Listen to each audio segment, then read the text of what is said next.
Boa noite. Que o Senhor nos proteja, nos ilumine. A gente vai falar de um homem que viveu uma vida parecida com a nossa,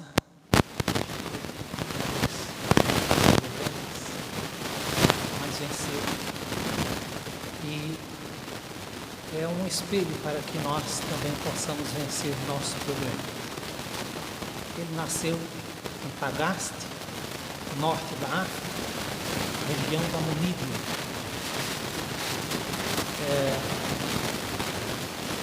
Na época, Romas, dependia do poder romano, província romana, melhor dizendo. Hoje, Argélia, faz parte da país Argélia. Uma família burguesa, classe média, filho patrício, um pagão, Mônica, a mãe, uma fervorosa cristã. E em 354, precisamente 13 de novembro, nasceu Aurélio Agostinho. Foi uma criança levada, como nós falamos no Nordeste, traquina. Muito pequenininha, Mônica já percebeu que Aurélio ia dar trabalho. Então ela começou já a orar por aquela criança. Depois, ele mesmo vai dizer que quando criança pulava o muro do vizinho para roubar feira. E não sabia ele por quê. A verdade é que na casa dele, no quintal da casa dele, tinha feira melhor. Tinha feiras melhores. Mas ele fazia por simples prazer de fazer coisa errada, de traquinar. Aos 10 anos de idade, a família mudou para Cartago. Era uma cidade maior, construída na costa do Mediterrâneo, e a cidade portuária tinha se tornado um polo comercial. O motivo da mudança da família era proporcionar para Agostinho, o Aurélio Agostinho, uma formação melhor. Aos 14 anos, Aurélio enveredou para os caminhos tortos da vida: bebedeira, prostituição, jogos de azar, zoeira, como a gente fala hoje na nossa linguagem atual, noitada. Aos 15 anos, Aurélio se juntou com uma mulher, a qual passou a ser sua concubina. Aos 16 anos, tiveram um filho, ao qual deram o nome a ele de Deodato. A vida de Agostinho começou daquela maneira: noites, bebedeira, como já falei. Ele tinha uma sede imensa pela verdade, queria encontrar a verdade. E Mônica aconselhava: leia as Escrituras. Agostinho lia as Escrituras, mas não entendia nada, não era aquilo que ele procurava, pois não conseguia entender um Deus ciumento, um Deus arrogante, um Deus que castigava a uns, amava a outros. Isso não entrava na cabeça de Aurélio. Aurélio, em busca da verdade, conheceu o maniqueísmo, a doutrina do profeta Mani, a antiga Pérsia, uma mistura de Zoroastro com o cristianismo, em busca da verdade. O maniqueísmo era uma doutrina que dizia, que ensinava que o bem e o mal são coisas que existem desde o princípio, pois são coisas do princípio ontológico. Logo, o pecado não faz parte, ou melhor, não resulta das nossas escolhas, mas que faz parte da nossa própria estrutura. Agostinho olhava para aquilo, um pouco meio olhar meio torto, não entendia aquilo, não era o que ele procurava. Também estudou astrologia, a doutrina dos números, não encontrava uma razão também para tanto. Mas era apaixonado pela filosofia. E foi espelhando-se em Cícero, o grande orador romano, que ele começa a estudar filosofia. Apaixonado por retórica, pois ele falava muito bem, tinha uma eloquência muito afinada. E então ele começa a estudar filosofia, aos 19 anos se forma. Se forma e já começa a dar aula, em Cartago mesmo. Estudando Cícero,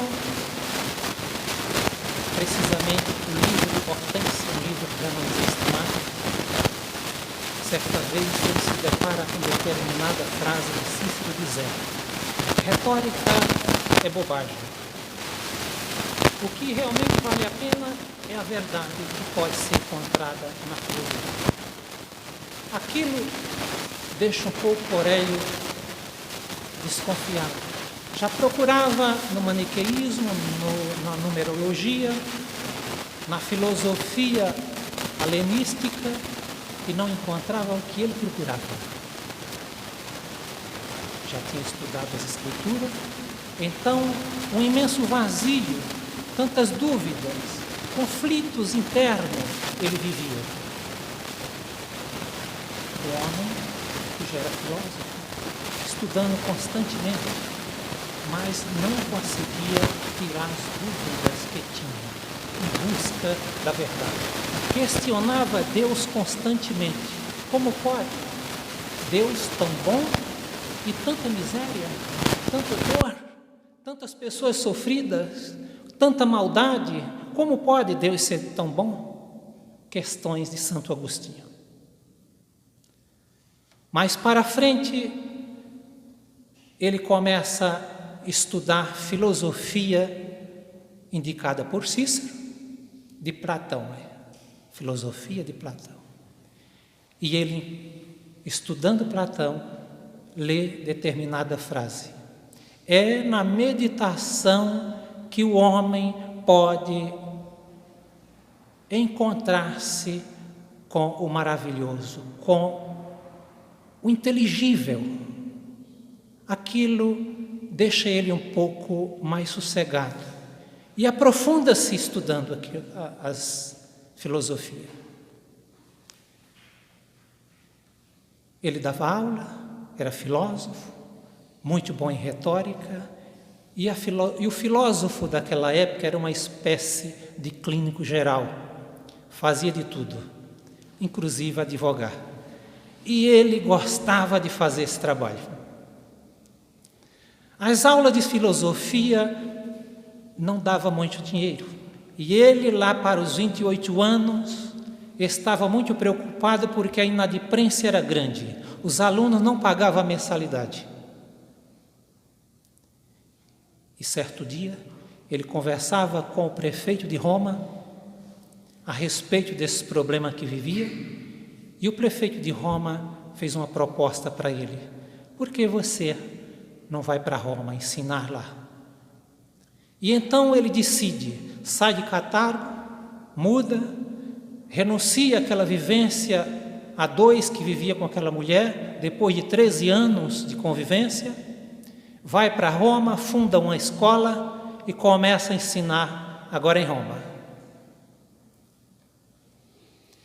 Mas pouco tempo depois, ele se depara com o mesmo problema. Os alunos não pagavam a mensalidade. Ou seja, os problemas de lá, ou melhor, os alunos de lá, não era diferente dos alunos de cá. Um pouco desapontado com aquilo, o prefeito de Roma fez uma outra proposta para ele. É que na época,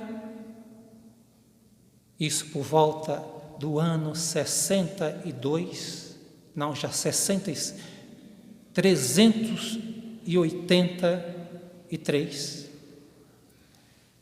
Já ele mudou, 386, mais ou menos por aí. O Império Romano tinha mudado para Milão. Por motivo dos ataques dos bárbaros, ele já estava em Milão. Em Milão tinha um bispo por nome de Ambrósio. Era um mestre em retórica.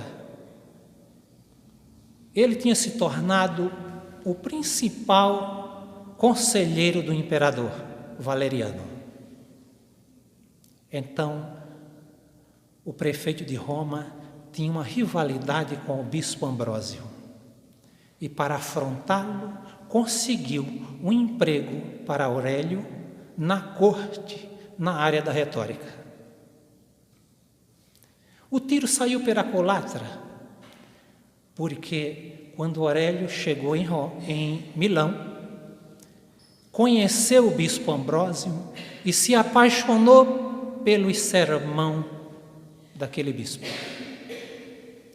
Ali ele começou a escutar coisas que eram semelhantes à filosofia de Platão. Aquela frase de Platão que dizia que é pela meditação que se conhece o maravilhoso, Aurélio começou a encontrar semelhança com os ensinos de Ambrósio. Aquilo começa a mexer com ele. E então a cabeça dele já começa a se firmar na razão e o coração começa a se acalmar em busca da moral. Mas conversão ainda era coisa distante. Como é que eu vou largar tudo para seguir Jesus? Como? É coisas que a gente vivemos constantemente. Como seguir a Cristo? Ele também viveu isso. Ele diz, amanhã, deixa para depois. Tipo a pessoa que precisa fazer um regime e deixa sempre para segunda-feira. Segunda-feira eu começo. Agostinho começou nesse dilema. Ouvia Ambrósio, lia Platão, mexia com ele, a cabeça estava firme, o coração com um chamamento, mas ele não cedia ao chamado. E certo dia, estava com um amigo Alípio e falavam sobre o celibato, sobre a vida, a castidade. E Alípio dizia para ele, você pensa que essa vida de castidade, a vida no mosteiro, existe só na África?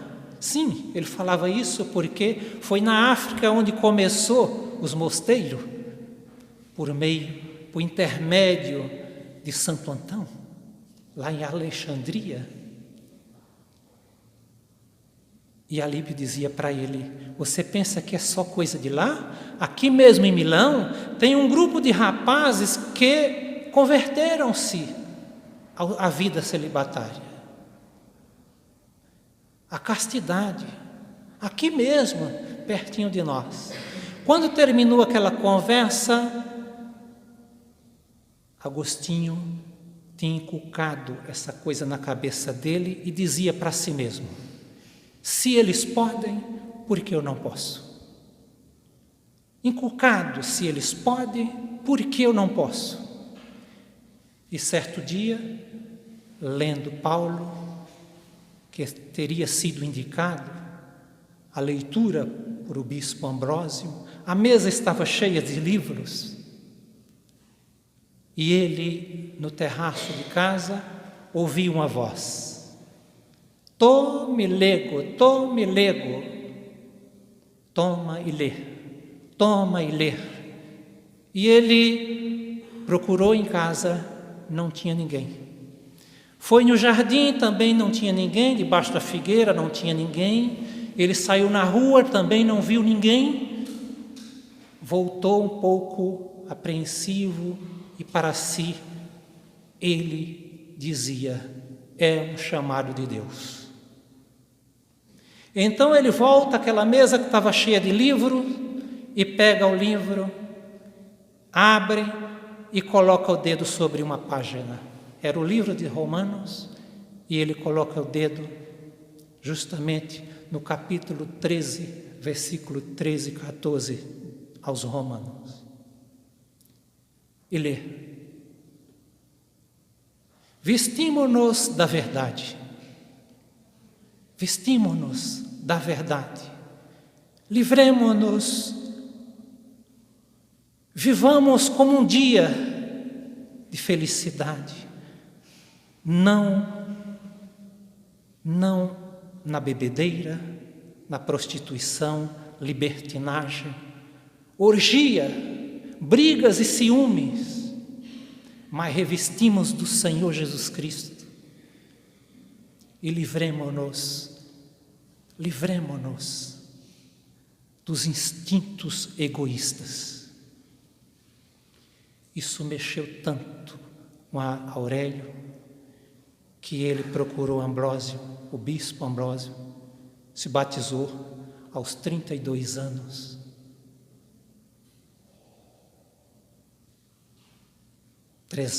anos, 386. Ele voltou para Cartago, aliás, para Tagaste. Construiu um mosteiro em um terreno da família. Doou todos os seus bens e começou uma vida nova. Vida nova. Ali ele deixa o homem velho para trás. E um homem novo surgia na vida de Agostinho aos 32 anos. Ano 387. O bispo Valério, bispo de Hipona, veio a Tagaste em busca de Aurélio, pedi para Aurélio ir até Hipona, conversar com um homem muito rico, a fim de convencê-lo do cristianismo, da doutrina cristã. E Aurélio vai a Hipona, conversa com esse homem e convence-o. E ele converte-se ao cristianismo. Não só ele, mas todas as pessoas que participaram da conversa. E mais, essas pessoas elegeram Aurélio a padre. Ano 387. O bispo, 388, o bispo Valério adoece e Agostinho passa a ser bispo interino de Hipona. Ano seguinte, 389, o bispo Valério faleceu e Agostinho passou a ser bispo titular da diocese de Hipona. Uma vida tensa, muito trabalho. Aurélio tinha um grupo de escribas que para eles Aurélio ditava os textos e eles escreviam os livros. Aurélio escreveu 232 livros, 93 tratados, 217 cartas, 500 sermões. Produziu muito. Montado em um burrinho, percorria toda a região, todas aquelas cidades da região. E assim, ele vai vivendo uma vida de cristão, agora para frente. Mudou tanto a vida de Aurélio, certo dia ele andava nas ruas, passeava em Hipona, nas ruas de Hipona, ou melhor, em uma das ruas de Hipona, e uma moça gritava pelo nome dele: Aurélio, Aurélio, oh Aurélio, e ele não dava atenção. De tanto ela gritar, ele voltou-se para trás e disse-lhe: eu quero lhe informar que esse homem que você chama morreu, foi enterrado e não existe mais. A transformação de Aurélio, agora Agostinho, foi assim, da água para o vinho. É como a gente diz, todos nós que vivemos com essas dúvidas, nos dias de hoje, imagine que 1700 anos se passaram e os mesmos problemas que Aurélio vivia, hoje nós estamos vivendo, cheio de dúvidas, falta de coragem para enfrentar um desafio que cedo ou tarde teremos que enfrentar. Podemos até empurrar com a barriga por mais algum tempo, mas sabemos que não há outra saída. Não podemos encontrar felicidade senão em Deus. E não podemos chegar a Deus senão por meio de Jesus Cristo. E não podemos acompanhar Jesus Cristo se não nos transformarmos. Aurélio Agostinho mudou, nós também podemos mudar. Podemos fazer o mesmo questionamento que ele fez quando ouviu falar daqueles moços que haveram se convertido em Milão. Se eles podem, por que eu não posso? Por que eu não posso? É uma questão de atitude. Será que eles puderam e eu não posso? Não. O Deus daquela época é o mesmo Deus de hoje. O homem daquela época não era diferente do homem de hoje. Mas os problemas são iguais. O que falta é atitude. Conheceu a filosofia, conheceu a doutrina cristã através do bispo Ambrósio e das orações da sua mãezinha, que tanto intercedeu. O coração acalmou-se e de repente foi iluminado pela fé, porque de tanto ouvir,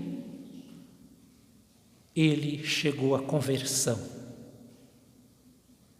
Chegou à conversão. A fé vem pelo ouvir. Não basta a razão. Ele mesmo dizia: a razão sem a fé é manca. Portanto, precisamos de razão, mas também da fé. É a fé quem vai iluminar a consciência e então logo chegamos à verdade, que é Deus. Agostinho produziu muito durante sua vida carnal. E no ano de 430, 28 de agosto, ele desencarnou, deixando um acervo, todo esse material que é uma espécie de couraça que protege a doutrina cristã, protege os escritos cristãos, graças a homens como ele, a trabalho como esse que ele fez, não só dele, mas de tantos outros. Hoje nós temos o privilégio de ter as Escrituras e todo esse ensinamento de Cristo.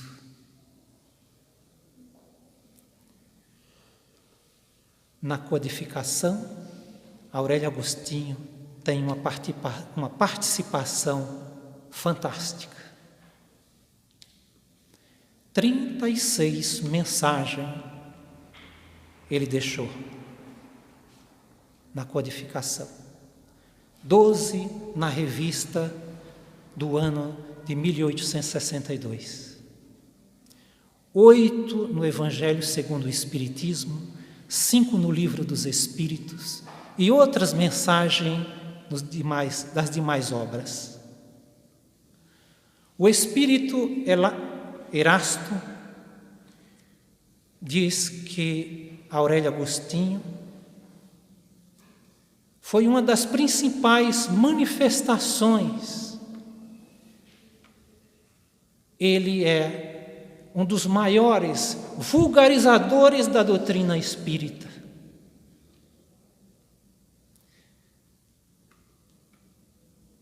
Ele deu manifestações por todo o mundo. Todo o mundo. Ele deu mensagens. E faz parte da legião de paz da Igreja. Aurélio Agostinho. Ele é um dos pilares, um dos esteios da doutrina cristã. E nós sabemos que uma das principais manifestações de Aurélio Agostinho, de Santo Agostinho, foi assinar o Prolegômeno, junto com São Vicente de Paula, São Luís, o Espírito Verdade, Platão, Fênelon, Frankl, Swedenborg. Fantástico, na minha concepção. Acho que uma das maiores manifestações de Santo Agostinho está no Livro dos Espíritos, na questão 919. É aí fantástico quando Kardec pergunta para ele: qual o meio melhor, mais eficaz de se melhorar nesta vida e resistir aos arrastamentos do mal? E ele vai responder, um sábio da antiguidade já dizia: conhece-te a ti mesmo. Isso é fantástico, porque enquanto nós não conhecermos quem somos, não conseguimos entender o outro. É uma porta que se fecha para nós, é a falta de conhecer nós mesmos. Não tenha dúvida que a partir do momento que nos preocuparmos com essa questão, em conhecer nós mesmos, a porta vai abrindo. É uma fresta que vai abrindo e cada vez mais larga, vai alargando essa fresta, até que ela se abre e a gente conhece nós mesmos. E aí nos deparamos com um ser complicado, com o maior problema, porque assim diz a espiritualidade, que o maior problema nosso somos nós mesmos. Kardec, não satisfeito com essa pergunta, ele insiste. Sabemos que essa mensagem é uma sabedoria, sabemos a máxima dessa sabedoria, mas o problema está justamente em conhecer a si próprio. Qual o meio melhor para isso? E Santo Agostinho vai responder: fazei o que eu fiz quando vivia aí, vivi da Silva como vocês. Mais ou menos assim ele responde com tanta precisão. A todo final de dia, interrogava a minha consciência, perguntava a mim mesmo, passava em revista, perguntava a mim mesmo se não tinha faltado com algum compromisso, se não tinha feito com que alguém tivesse queixa de mim. Foi assim que cheguei a conhecer a mim mesmo e ver em mim o que precisava de reforma. Esse é um conselho maravilhoso, Porque no dia que a gente conhecesse a nós mesmos e fizermos essa análise diária, com certeza a gente vai melhorar. A gente vai melhorar. Meus queridos amigos, irmãos, seguir Jesus é caminho difícil. É caminho estreito. Muitas vezes é tão estreito que só cabe um pé. A porta é muito estreita, precisamos emagrecer para passar. Regime, um regime total. Entende? Porque Jesus Cristo é um ser exigente. É o irmão exigente. Poderíamos dizer até que é muito chato, num sentido muito bom. Sabe, ele cobra porque sabe que nós podemos dar. Ele não cobra à toa. Ele só cobra à medida que podemos. Ele não cobra mais nem a menos. Também não gosta de nos ver ocioso. Então a cobrança diária, para que a gente não atrase uma só prestação. Cada vida, um programa, um projeto. E ele não gosta que nós adiemos os nossos problemas. Ele não gosta que nós atrasa a prestação. Sabe por quê? Porque Mateus 11, ele vai dizer: venham a mim todos aqueles que estiver cansado e oprimido, e eu vos aliviarei. Aprendam de mim, que sou humilde e manso de coração, e vocês encontrarão descanso para vossas almas, porque o meu jugo é suave e o meu fardo é leve. Isso ele quer dizer para nós, que todos nós podemos. Não existe ninguém que não possa carregar o fardo, porque o fardo que ele nos deu está de acordo com nossas forças. Colocar no chão, descansar um pouquinho, é um direito que o trabalhador tem. Mas logo pegue o fardo, coloque no ombro e ande. Quando ele nos diz isso, ele quer dizer o seguinte: eu faço para vocês um crediário a longo prazo. Vocês comigo têm o direito de ir pagando de acordo com as forças de vocês. Não vou cobrar mais do que o que vocês podem pagar. Por isso, o jugo é suave e o fardo, ele está adequado às nossas forças. Meus agradecimentos, que a paz de Deus, a graça do nosso Senhor Jesus Cristo esteja conosco. Vamos orar?